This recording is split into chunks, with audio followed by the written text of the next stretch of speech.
Hi, and welcome to week 4 of the Mindset Bootcamp. I'm happy that you're here on this journey with me. As we begin today, we're going to experiment with a different type of breathing. Last week and the week before, we experimented with 4-7-8 breathing by Dr. Andrew Weil. And this is another one that is just a simple reframe of that allows you to go into a just rhythm of 4, 4, and 4. And this is called box breathing. And rather than lead you through it, I'm going to just give you some time to listen to the silence, or hopefully the waterfall might play in the background as I advance the screen. So 4-7-8 breathing or 4-4-4 breathing is just a way for you to mindfully pay attention to the present moment and give yourself just the mindfulness of what's happening within your body. And so today, the 4-4-4 or box breathing will just be an opportunity for you to sit comfortably, to breathe in deeply, and to feel your body in the present moment. So here's just a minute to do such that.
I hope you were able to just sit in a pleasant moment, just 1 minute of silence or the waterfall, and being able to feel into your best self.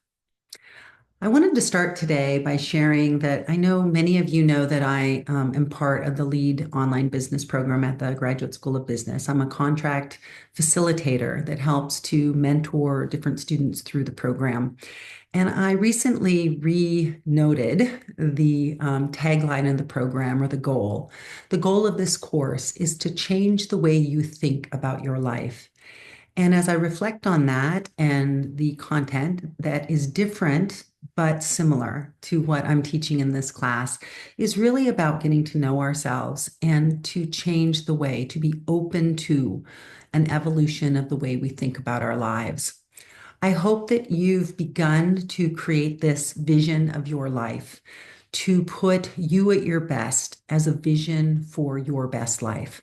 When you're at your best, when you are given that environment to be yourself, whether it is looking down at this potential mandala, I hope that you will create your own best version of your life, putting your best assets at the center, putting who you are at your core at the center, choosing those guiding values that are going to support you at your best and living by them and choosing them in your interactions, that you'll choose that support team and the activities that will help you choose those guiding values and to be your best self.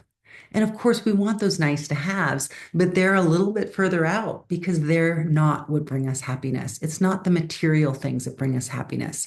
It is that alignment to nature. It is that alignment to who we are at our core. It's that authenticity that we can have when we know who we are and we live in that every day, whether it's using our strengths or showing up and being around those people that bring out the best in us. That's the key, I believe, to living our most beautiful life. And I do want us to look differently at our life.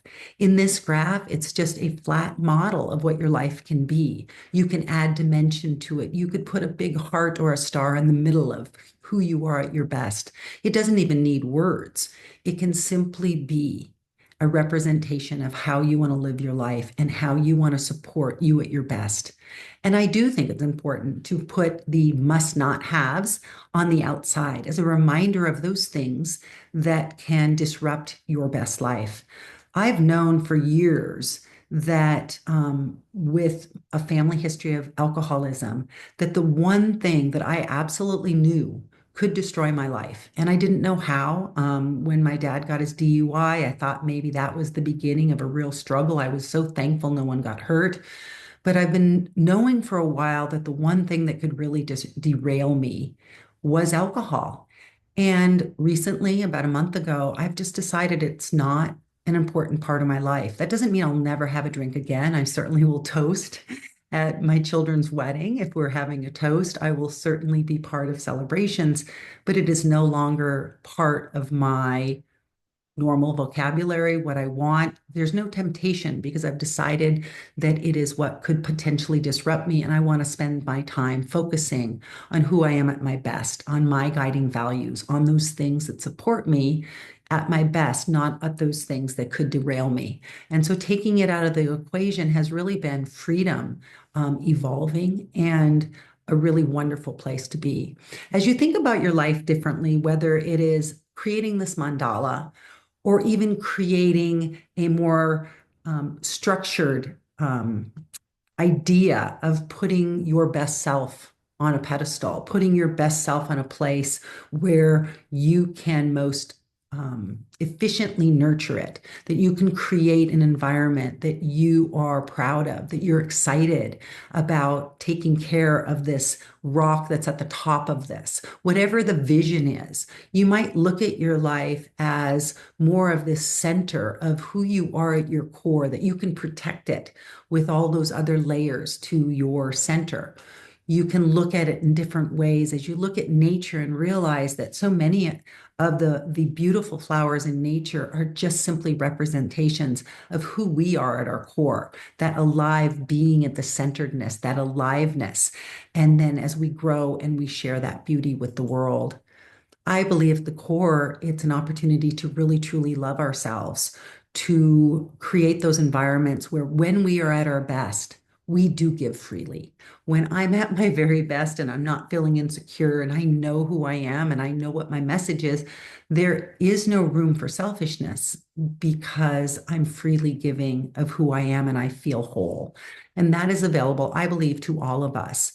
And it's through this process of neuroliteracy that I found a connection. I found a connection for myself, that intersection between the science of healthy living, this idea of neuroliteracy, and positive psychology, and my spiritual path. I've been saying for a while, I am spiritual, but not religious. I grew up in a Christian home, and I would still consider myself Christian. And I would still welcome the face of everyone in this world who focuses on love at the core of our being. And so here we are at this intersection. Here we are at this place where we can mindfully choose where we are.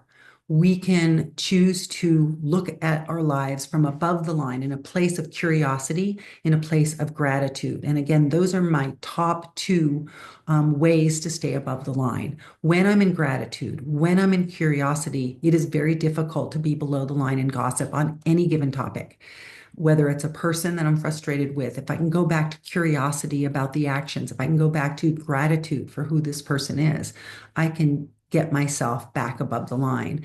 And so we have this opportunity to really slow down, to change our belief systems about our emotions, about who we are and how we show up.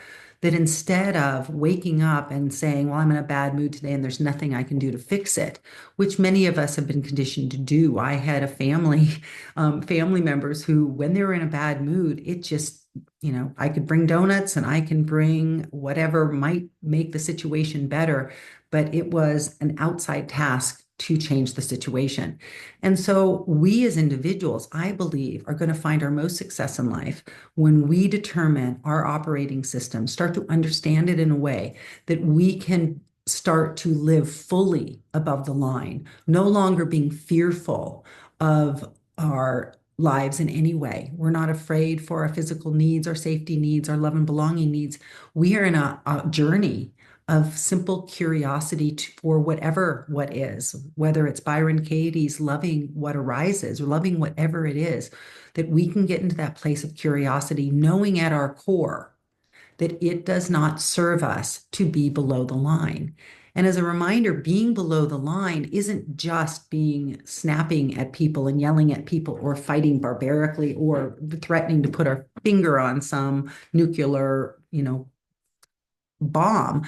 It is as simple as being defensive. How often have we been defensive this week? It's as simple as looking at others and finding fault and blame with what they do or sharing news that doesn't serve anybody. Does it serve us to share information?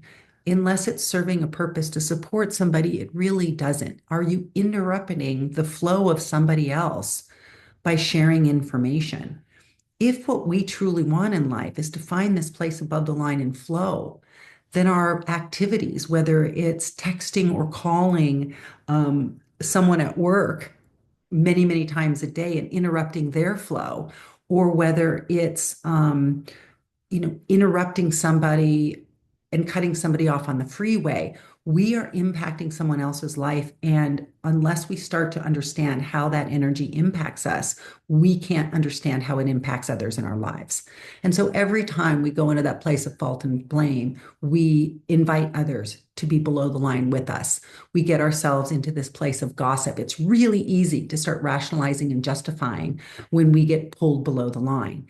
And we will time and time again until we get to that place where we understand it so deeply that this is what we are able to do, that we can decide and hold ourselves in the moment and say, wow, I'm below the line.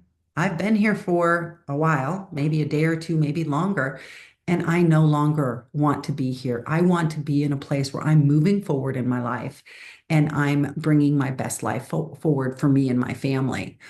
And so, as we looked at this and as we looked at some of the open sharing from yesterday, when we did the live class, some of the things that we looked at that bring us below the line, these things that pull us down and make us, in some ways, although we can't be made really to do anything, that these things that bring us down. So, some of the things that were shared were unmet expectations from others.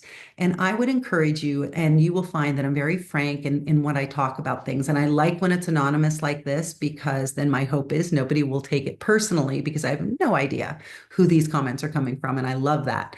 So, unmet expectations for others, I would back up and sit with that for a moment. What were those expectations? We cannot influence anyone reliably. We can try, we can plant seeds for the long haul. We can bring ourselves into a place above the line so that we could hopefully bring others above the line so that they're open to our conversations. We can, again, plant those seeds for others to behave the way we want to, but we cannot control anyone else. So I would step back and look at those expectations. When I've stopped making expectations from my kids, and it's hard because I'd love to have expectations, but those would go in the nice to have column of your life because we cannot control them. We can ask for it. We can then make our decisions once the expectations are met or not met. It's our job to set our own boundaries, and it's our job to potentially let go of any expectations we have of others. The only expectations we can reliably have that's not going to cause suffering is expectations of ourselves. And even then, be self-compassionate.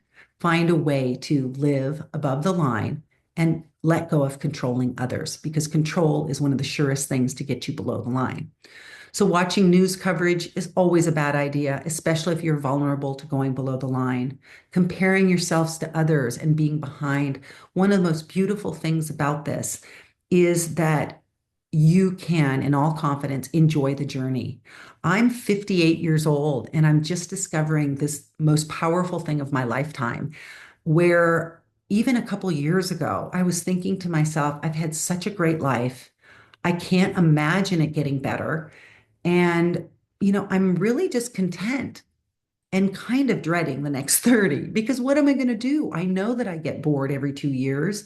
Sonia Lyber-Mirsky, I may not be the average person, but I've learned that that's how long it takes for me to really need something else to chew on, to learn about, to get excited about. So let go of feeling behind and know that you are so far down this process already just by being in this class of understanding your life in a completely different way, that you are not indeed behind, but you are ahead on this evolutionary journey to understanding your life and creating the most beautiful life you can imagine because your life is unlike anyone else's. You are unlike anyone else. And science is awesome. I will always rely on science. And I will encourage you every day to listen to yourself and see how science relates to you because you're not average. Science takes an average, and there is such a wide range of all of us. And I want you and all of us to start welcoming that spectrum because every one of us is precious and every one of us is so unique and beautiful. When we accept that, we can start to really shine in this world. Volatile situations. How do we step back from volatile situations? That is a choice we can make. We can start having those boundaries. We can start seeing those volatile situations from a mile away as we start to understand the energy of ourselves and other people. People exude the energy for the level of evolution and level of thought that they are.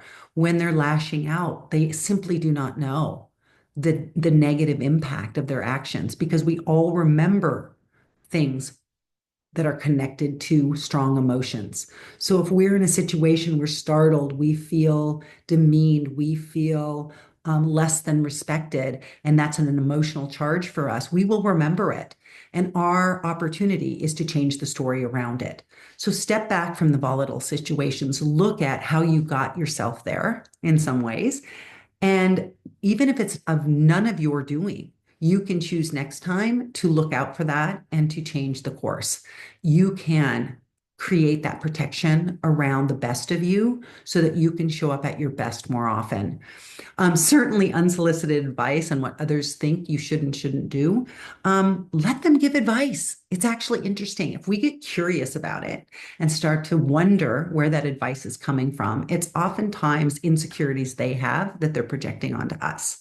And so if we can get so centered in who we are, that there is no way that somebody else's opinion of us is going to disrupt that.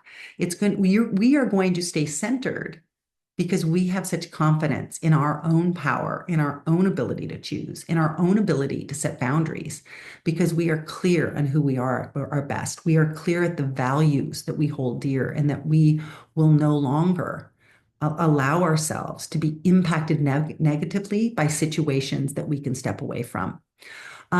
Certainly, as we look at the last one, heavy air traffic at times this year, my win on this was to think of all the holiday joy preparation that was causing the traffic.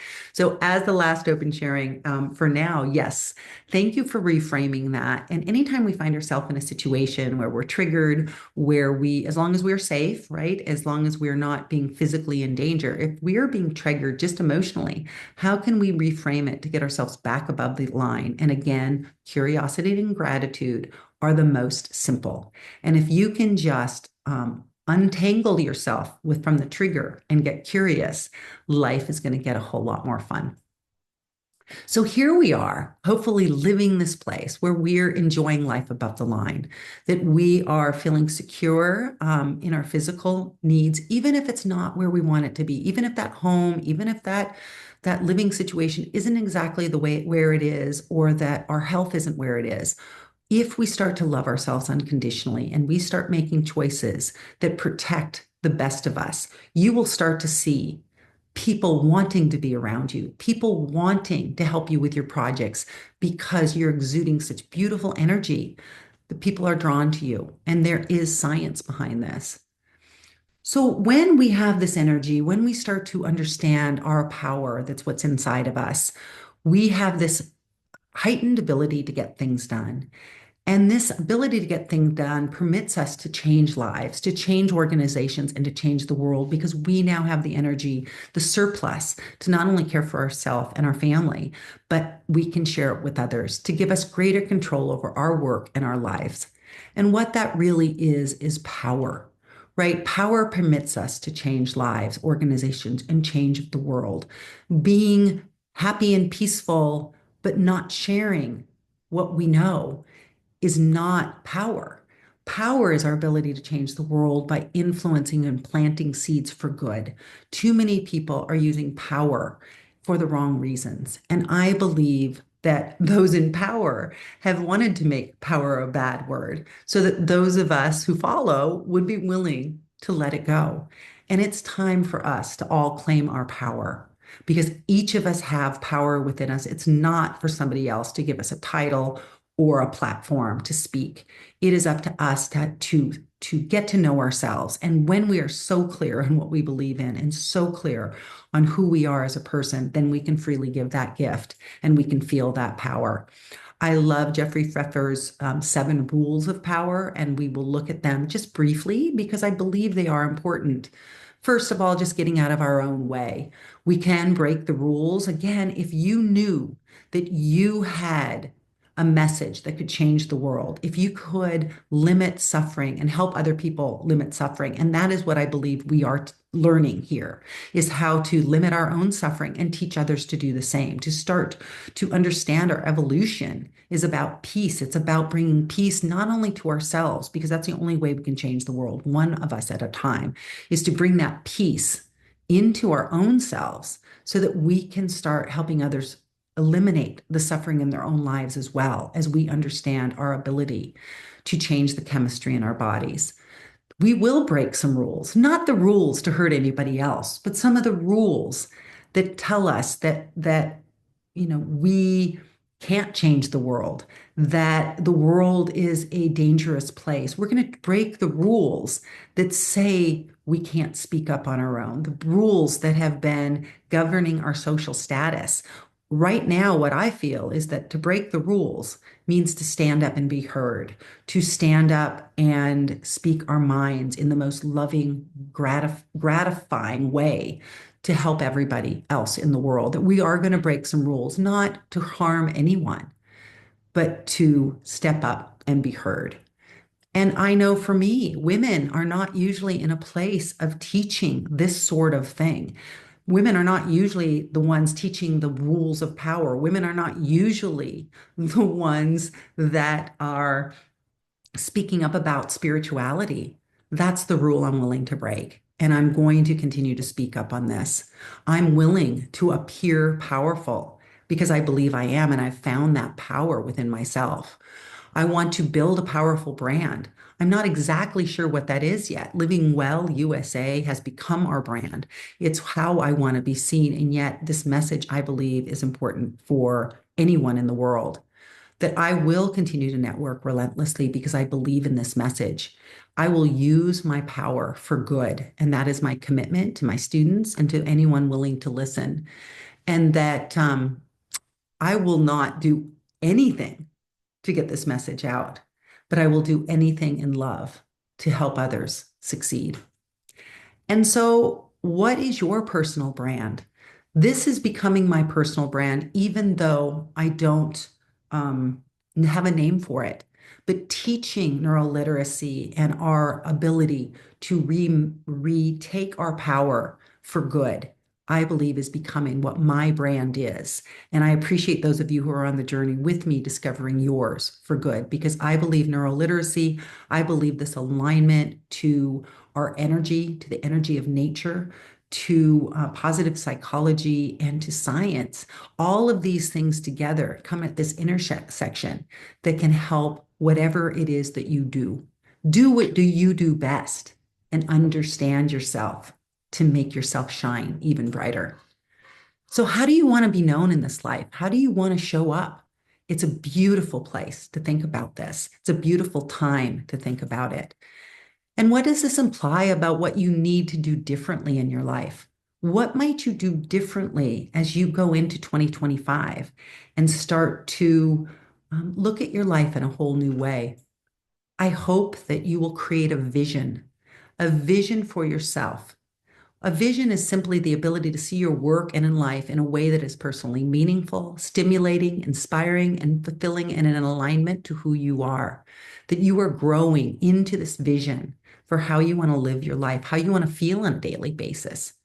Some of my favorite books come from Tom Rath, whether it's The Strengths Finder and learning through the Gallup organization what those strengths are, learning how full your bucket is, becoming fully charged, well-being. All of these books on your journey are helpful. But I'm going to highlight right now the fully charged because what Tom talks about here is finding that sweet spot where your interests, what you like to do, fulfill a need within the world and the organization, and that your strengths can be brought to bear to bring this to fulfillment. And whatever it is that you do, again, I believe what we're learning in this class will supplement, will enhance whatever it is you do. This will help you do it in a much more fulfilling and enlightened way as you bring your gifts to the world. When you start to look at your strengths, according to the work by Martin Seligman, when we use our strengths, our happiness levels go up and our depressive symptoms go down. As you start to understand who you are and get to know yourself at your core. Those who know and use their strengths are 3 times as likely to report having an excellent quality of life and 6 times as likely to be engaged in their jobs. This is thanks to the Gallup organization. I'm a huge fan. And you can get a Gallup Strengths Finder code in any of these books. I believe they're about $25. And inside you have a code where you can take the survey and understand your strengths.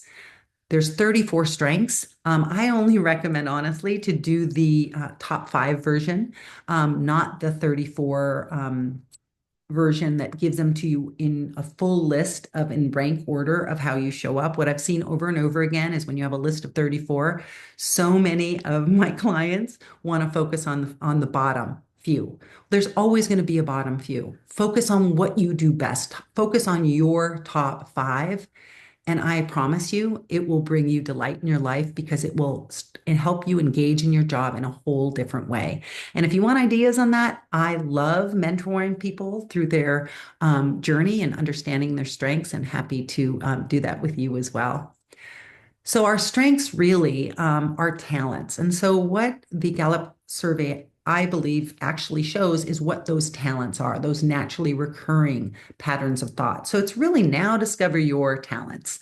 And so it's a talent finder. It's up to us to circle that with knowledge and to learn the skills to really make it a reliable source of strength for us. Another resource I love is the Via Character Strengths Finder, which is a free asset for you to take advantage of. If you go to the website, you can take the survey, and this survey will give you all 24 of the strengths in rank order. And again, I want to encourage you, unless there's something that you've gotten feedback on that you are really low on, let's say teamwork is at the bottom of your 24. That might be something you want to consider working on. So really think about these in different ways, how they suit you, what they tell you about yourself. In these character strengths, I think there's opportunity in all of them. And if there's one that you would love to enhance, I see no reason but to do that when it comes to the character strengths, which is different for me than the Gallup survey, which is more work focused. This one, I think all of these are a nice way to study yourself and how you show up with kindness, how you show up in honesty, how you show up with zest, how you show up with self-regulation and even prudence. This is a nice way to look at ourselves, and you could simply do a 24-day journey in looking at yourself from all of these different angles. And so as we move forward, I want to encourage you to think about what you love to do, what you could spend hours doing, how you get into flow in your life, what you can dance to, what makes you really enjoy your life. What do you feel highly qualified to teach others? If I were to say, hey, I've got 1,000 people on a Zoom tomorrow, I need an instructor, and it could be any topic you want, what would you feel you could teach? Now, you may not be ready tomorrow, But if you had to have a topic by tomorrow, what would that be? What do you feel highly qualified to teach another person? And how are others impacted as a result of the work that you do? Take an inventory of that. I've asked many of you to journal three good things at night. Think about this as you go to bed tonight, and think about those people who you have positively impacted. Maybe they haven't had a chance to thank you. Maybe they're so caught up in the struggles of their lives, they haven't had a chance or ability to notice the good in their lives. You can be a light to help show that there is goodness in this world. I want to encourage you to spend some time, and you can take a screenshot of this, you can take a picture of it, but maybe over the holidays or sometime soon, that take some time to write a mission statement. It could be as simple as my mission is to inspire my community by providing wisdom and skills, practical skills and support in order to create a more loving and kind community. It could be as simple as that. And I just rattled that off as I went through this again. I've refined my personal mission statement several times. And I've come around to this, even though it's a living document and I might change it. My mission in life is to support others in identifying and living theirs. I want to be surrounded by people who love their life, who know where they're going, and know what their mission is. So take a few minutes, pause the recording if you would, and see what comes up for you. What inspires you? What I hope that you will get from this is a document, and you can put it in a PowerPoint, you can put it on a beautiful piece of paper. If you have nice handwriting, write it on a note card. And when you look at it, what I want is it to inspire you to be your best self, to inspire you to set those boundaries, to help you create an environment, both internally and externally, that's going to help you be your best self, to know who you are at your best, and to be that person much more often. There is something called the heliotropic effect, which really helps us to move towards that best version of ourselves, to know where we're going. And until we see that best version of ourselves, we don't even know what's possible. And I encourage you to know yourself so fully that you know who you are on your best days. And those best days are going to be average days soon, because you are going to create that life that inspires you much more often. I hope that you will, as you're on this journey and learning about yourself, that you will stand tall, because power posing can actually change your blood chemistry and your self perceptions, unlike, or much like our thoughts do. So when you stand tall and you feel proud of yourself, other people, again, are drawn to that, not because you're feeling better than anyone else, because we're not. What we're learning is that each of us are so valuable. Each of us have the power to stand tall and be our best self, to flow in our lives so that we can be in synergy with more people. We can stand straight, we can make eye contact, we can be in our space, and we can be mindful of our hand gestures and the warmth that we give, or the block that we give for other people to create space with us. So I want to also encourage you, especially as the holidays draw near, to practice non-judgment, to not get caught up in our idea of opinions, likes and dislikes. Because when we say something is pretty, that means something else is not pretty, or maybe even ugly. So to be cautious about how we greet people when we greet, and I've done this many, many times, when we greet somebody and tell them how beautiful they look, and somebody else overhears it, but they didn't get that same compliment. We can't help when we're in a struggle, when we are below the line already, and somebody else gets some love. It's hard for us. And yet we do this all the time. I can feel pretty today, but not yesterday.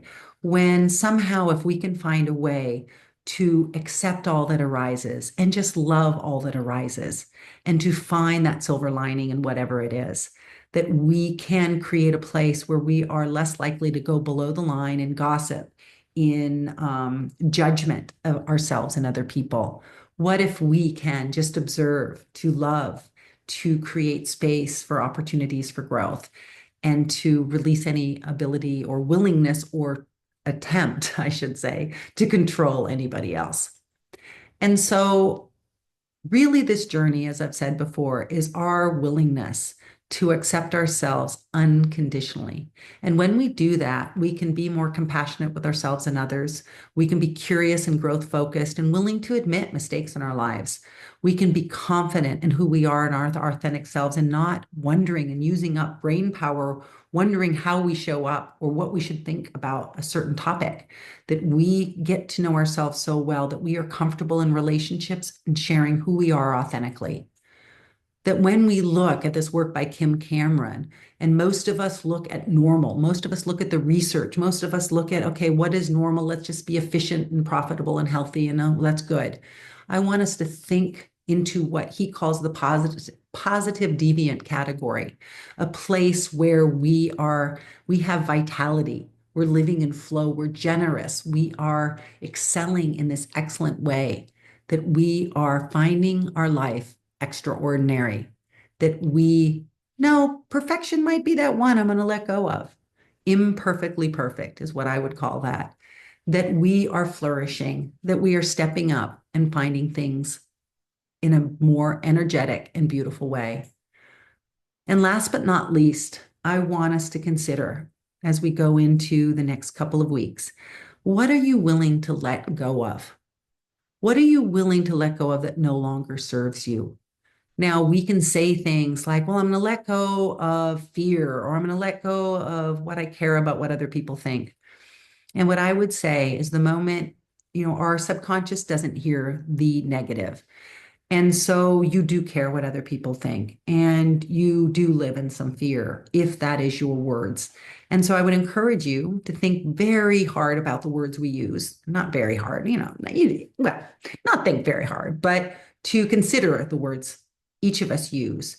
And instead, think about getting to know yourself so well, know what you're passionate about, knowing what those triggers indicate are the values that you have. When you get to know yourself at that deep level, you don't need to wonder what other people are thinking because you know and care about what you're thinking. You are the person that are creating this life for yourself.